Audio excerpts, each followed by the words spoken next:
Welcome to Talk from the Terraces. We have a new lineup. With us are Gavin King, also known as Casual Sniper on Twitter. We have Martin Wimo Gardner, that you may have known from part 1 and part 2 interviews you've done. And also Anthony Vivian, who I also interviewed on our UK Casuals Talk To series. First thing I'd like to talk about, gentlemen, really, is we have to give props to the England women. They obviously won the Euros. They also got the goal of the tournament with the back heel. So I'll come to you first, Martin. How did you feel about the England women? Because there's been a bit of, well, not a backlash, but some people are saying it doesn't really mean much. Do you know what? I did say to you the other day, right? And because I'm old school, I'm 56, like, and I've seen us not bring it home, right? The men, fucking for decades. And like I said the other day, because I'm that kind of guy, like I got all emotional. I sat on my own, like, and when the final whistle went, and I knew we'd won it, I was fucking gobsmacked. And to me, it's kind of special.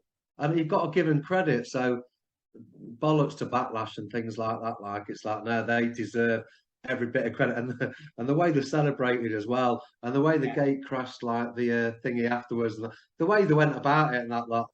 Just rubbed, and to top it off, right, it was against the Germans as well. It just adds that little bit of sweetness to the whole thing. Like it always does. It's always. I mean, how did you feel about it, Gavin?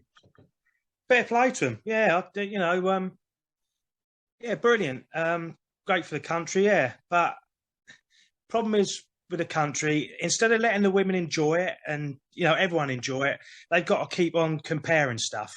Compare it to the men, and things like that. And what's it cause? It causes, like you said, bad publicity, and just, they've done it. Get on with it. Enjoy it, Yeah, it causes division, doesn't it? It should be it does. Yeah, that's it. Thing. You always find when anyone's ever successful, the press and everything will build something up to cause division. That's the way they go about it. Yeah. Let everyone enjoy it. Fair play. Yeah. Don't keep comparing it to the men. Don't compare it to the men because it's completely different. It's a different game, isn't it, altogether? Exactly, mate. I mean? I completely agree with you. If you compare it to the men, it's only going to cause division. I mean... Yeah, and that's what they've done. The goals, we scored the goal of the tournament, which was a back heel. And the England keeper, she absolutely had a blinder. I've been watching England's women's football for years. Before everyone, I used to get slated for watching it, called all the names under the sun. But I used to enjoy it. The football was enjoyable, bit like the old school sort of football in a way. But yeah, all this division thing, let's just enjoy it and move on, So how did you feel about it, Anthony? Did you watch it at all? You know what? I watched a few games. But yeah, like the lads have said, take me out off to him. I think this, the standard of football, it's improved massively. In women's football. Yeah, I agree. Yeah, and I'm watching. What I sat there and watched the final. And to be honest with you, it was as good as any man's game. It was as good as any man's game. You can't really compare the women's to the men's. You know what I mean? Just two different sexes. It's the same with when the women's boxing come on the scene, they had the same sort of thing. But look at the tear-ups the women having. I'm all for it. Take me hats off to them. And like you say, the way they celebrated there, it was they haven't had that media training like the men have had. So it's all raw, which is a good raw thing. Emotion. Yeah, exactly. That's raw old emotion from him, yeah. and I think that's sort of that's probably like the way Wimo always saying they got a bit emotional. That's probably why. It was just raw. It was raw and real. Do you know what I mean? Yeah, they broke into the press conference and started dancing on the desk, and absolutely. Hey, but that was quality. Yeah, absolutely fair. The girl who was doing the interview after the final whistle, she's interrupted the BBC. She went, "Hang on a minute, I want to go and sing Sweet Caroline." You know what I mean? Which is the way it should be. Which is the way it should. Yeah. When she ran off with the mic, that was quality too. Like, you know what I mean? Yeah. I say so. We'll keep it with. Yeah, one thing. Did she get booked for taking her shirt off? Hey, yeah, but she'd have got a yellow for that. We'd have all wanted her to get a red for taking a bra off. Yeah. You've done it now. You know what I mean? Okay, so we'll keep it with England, but we'll actually scoot over to the men's, even though we said we don't want to compare it. This World Cup, it's being held in Qatar, as we already know, and it's a Winter World Cup, which in itself is going to be very strange. So I'll come to you first, Anthony. My question to all of you, but I'll come to you first, Anthony. Is this World Cup going to be a write-off, mate? To be honest with you, it has got disaster written all over it. You know, from the sort of like the English games point of view, you know what I mean? We're used to having, you know, from sort of like a selfish club point of view, the Christmas time, you know, the Christmas fixture list, it's an important one, you know, and you know, halfway through the season, you know what I mean? We've seen it with big clubs when the Africa Cup of Nations comes halfway through the season and players go off, and it's going to have that sort of effect in you know, with the Premier League and whatever, you know what I mean? And you know, there's going to be injuries, there's going to be all sorts, you know what I mean? I don't know what it's going to be like from a fan point of view over there, do you know what I mean?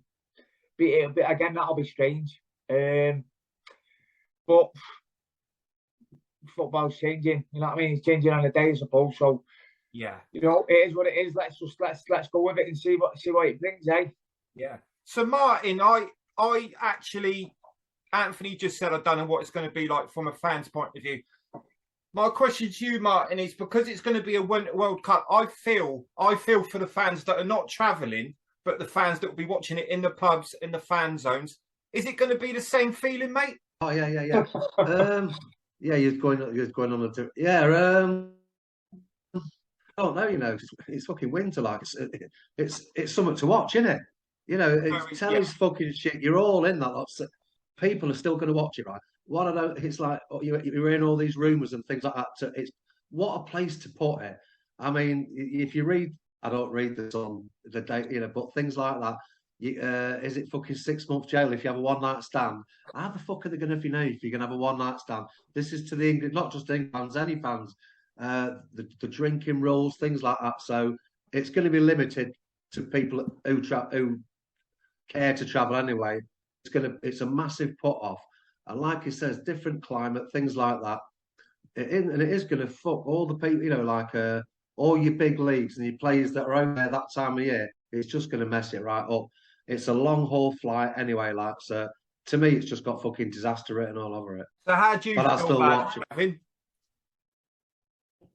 To be honest, I've not paid a hell of a lot of attention to it. The World Cup to me should always be in the summer. It always has been, hasn't it? As for the travelling, a good friend of ours has been making some plans to get out there, but I think he's going to have to go here, there, and everywhere. Yeah. But knowing him, he'll probably end up out there, but he's a better man than me. I really couldn't be bothered.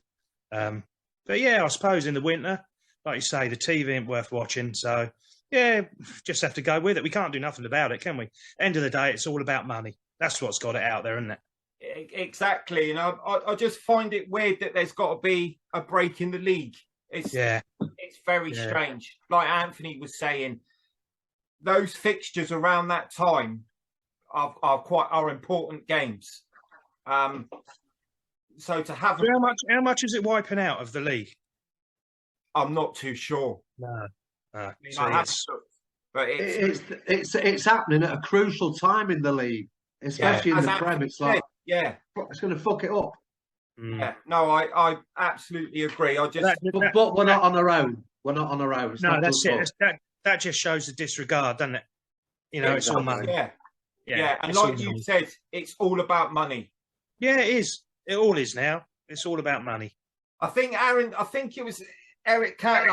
statement saying that he supports non-footballing countries that will get the World Cup, but Qatar's just not a footballing country. Do you agree with that, Anthony? Yeah, definitely. I mean, do you know what I mean? I think at the minute they're just throwing money to get anything over there. Do you know what I mean? Over on like sort of like the Middle East, you know, they're having big fights over there as well. You know, World Cup over there. You know, like we all agree on. I think it's just got disaster written all over it. You know what I mean? I mean, like you say, you go to the World Cup. You know, joking apart, it's an holiday for the lads. You know what I mean? It's the end of the season. You go and support your country. You know, you're getting on it. Yeah. It's like, you know, I could see people getting death sentences over there. You know what I mean? For going out for a fucking night out. Do you know what I mean? For going to support in England. Do you know what it's like at a match? You know, I just think it's got disaster written all over it. Yeah. Yeah, I do. I think it's going to be a very strange World Cup. So moving on, I'm going to come to you, Gavin, because I just wanted to touch on non-league attendances last season seem to have a rise. And I have noticed that quite a lot of Pompey lads are starting to go to their non-league side because they frankly quite had enough of modern football and VAR and all the rest of it. Have you got an opinion on that? Yeah, I mean, a lot of the old Pompey lads. I go over and watch Portchester, and last season there's quite a few of the old Pompey lads I hadn't seen for a long time. They go over, old school ones from the 80s and stuff like that. They're over there, and more and more are drifting across. I think Fratton Park, despite the illusion of its reputation, this so-called reputation, to me it's now become cinematic. You go in there, you have to sit down, shut up, and when I went to non-league, my mate took me over to Portchester. It was like a breath of fresh air. It was like the old school. You're back on the terraces. You can walk round. You can go and see your mates. You can have a chat. You know, it really is a breath of fresh air. Love it. Love the non-league. The away days are great. You know, obviously we don't travel in huge numbers. There aren't enough of us to do that, but you get on the coach. You have, you know, good, and you haven't got all the crap that comes with it. I mean, following Pompey away became a nightmare. You're tracked everywhere you go. You're followed.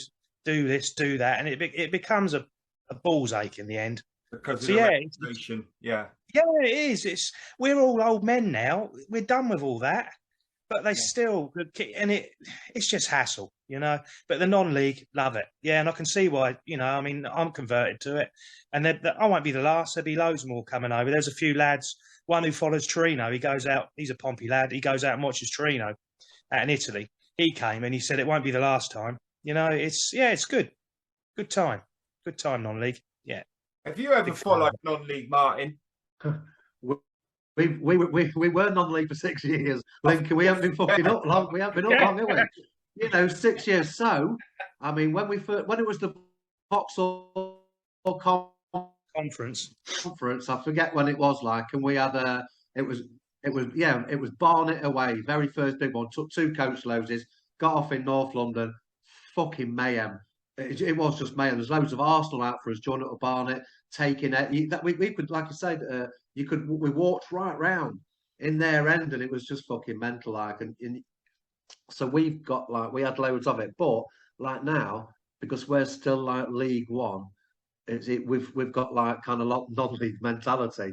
Yeah, you know, because we always just think if we manage to stay in the league, we'll be all right. Like, and we can't believe we're playing League One football again, and just to stay in League One will go well. But locally around here, there ain't anything because there's all your Mansfield, your Grimsby's, your Scunners, and that lot. We've got Lincoln United, a few will go, but not many. It's just big teams and big games this season, and there's some big fucking crowds like Derby. What they have at home and things like that, like 30,000 and shit like that. So that's Sunderland the other day, 40,000 at the Stadium of Light. It's mental, you know, because if they came down, well, they're not a small club, so they haven't got that fucking non-league or that League One mentality. They had that Championship mentality still in. And your man there at Portsmouth, you know, it's not a big place. It hasn't got a massive catchment area. And so you've got to get out, like he says, you've got to get that mentality out there, realise what league you're in, like, and like think like that. So we're just privileged in our eyes, you know what I mean, to be in League One. So we've still got that kind of non-league mentality. Expect to go down there any fucking time soon, but we don't seem to. What's it like for non-league around your area, Anthony?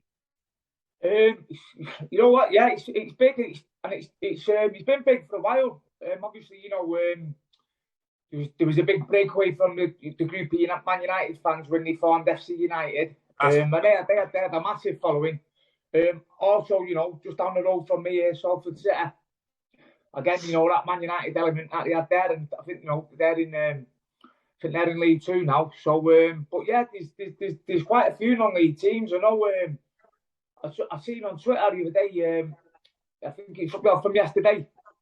Wivenshaw played Macclesfield, which is just down the road, and it was going off. Yeah.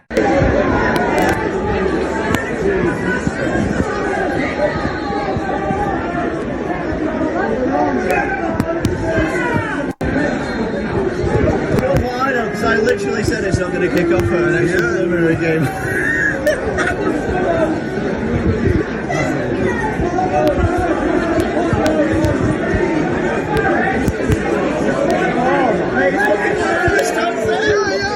I've got it.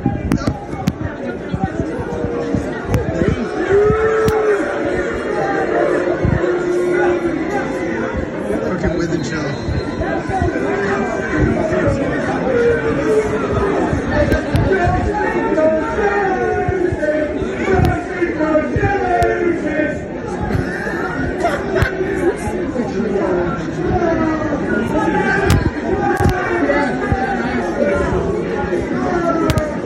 Yeah, it kicked off. I remember I read something about that yesterday. So I'm just going to take you through some results of yesterday. Obviously, Spurs had a massive win against Southampton 4-1. Hey! Yeah. Oh, of course, Gav, yeah. You don't like the Gunners. Them down the road. Yeah. Man United. It's like having a Tomazepam. Man United lost 2-1. Again. Hey! Yeah, go on, fuck off. Exactly. Very, Bring back down to earth. Ronaldo don't want to play. West Ham 2-0. Anthony, you'll be very happy. Obviously, a score that's going to make probably both of you happy, which is Gavin and Martin, is Portsmouth 0, Lincoln City 0. Exeter City won 4-0 against Port Vale. There's not really many standout results. So I'll just go to Gavin. Who do you think is going to win the Premier League this season, mate? Be Man City, wouldn't it? I thought. Because they've got Haaland. Yeah. And your thoughts, Martin? Right, I've watched a lot of games this weekend, right, and this is my take on it. Like I said earlier, yeah, City all the way. Don't do it. I see Liverpool getting close, right. Haaland is just banging him in for fun, right, and I've watched loads of clips of him and he's got it. But if you watch the Liverpool game, all right, they drew 2-2, yeah. I don't know, because they singled out Darwin Núñez. If you've seen Núñez, man, he's been player of this weekend. His flair, fucking hell, everything. His moves, he tried the same thing 3 fucking times and he pulled it off. He didn't score like it 3 times, but what a fucking player. So, because they've got, if he was at Man City, because he would slot in on the left, he can play in about 3 different positions. Haaland's an out-and-out striker. There'd be no team in the world, I don't think, to touch him. So, Liverpool will be a close second. I reckon Man City will do it. I reckon Arsenal will be fucking third. How they played the other day, young fucking, brilliant fucking team, like, and I think Arteta's got it. I think that's your top 3. Anthony, obviously you're Man City. So what? Yeah, you know, obviously we've just got off to a cracking start. You know what I mean? It's hard to say when it's, you know what I mean, the start of the season, early doors. I think we'll be out and out favourites to win it now. You know what I mean? With Ireland coming in, you know what I mean? We've not. I mean, we won the league last year without a recognised striker. So now that he's come in, I think, yeah, you know, we're going to be favourites. But yeah, Liverpool will be there to be challenging us, you know. And like I say, you know, it won't surprise me if Arsenal are up there. And, you know, also maybe even Chelsea could make a surprise, you know what I mean? A surprise appearance up there. Yeah, possibly. Okay, before we finish up, this is gonna bore Martin to death. Anthony's got a boxing match coming up. So it's your 4th pro fight, is that right, Anthony? Yeah, fourth fight this now. Just talk us through how your training's going, how you're feeling, what's the actual date, because I know it's been changed, and where people can get tickets, mate. Yeah, it's going well, mate. Like you say, it should have been the weekend just gone. Should have been the 30th of July. So got an extra 3 weeks training. But yeah, it's going well. You know what I mean? Been sparring this week. So yeah, looking forward to it. You know what I mean? I think taking every fight as it comes at my age. You know what I mean? I've done, done all right to get in there at my age. So yeah, but yeah, the tickets. If you can message myself or Kieran Farrell, who's the promoter, to get tickets, it's over at the Reebok Bolton Wanderers Stadium, and it's 2 weeks, so it's the 20th of August. Is it being screened? Is it being screened anywhere? Yeah, sorry, As far as I know, it's not. I don't think it's being streamed. No. Get yourself a Fire Stick. Yeah. Because it's in Bolton, is that the biggest place you fought so far? Well, it's not actually. It's not on the pitch or anything. It's in sort of like just inside the stadium. We have quite a few fights there, but I fought at Bowls Exhibition Centre over the other side of Manchester in Trafford Park, which I think it was over 1,000 there. The first time I fought there, so probably similar numbers, maybe a bit more. That's good. Okay, right. So, this was the first episode for the new lineup of Talk from the Terraces.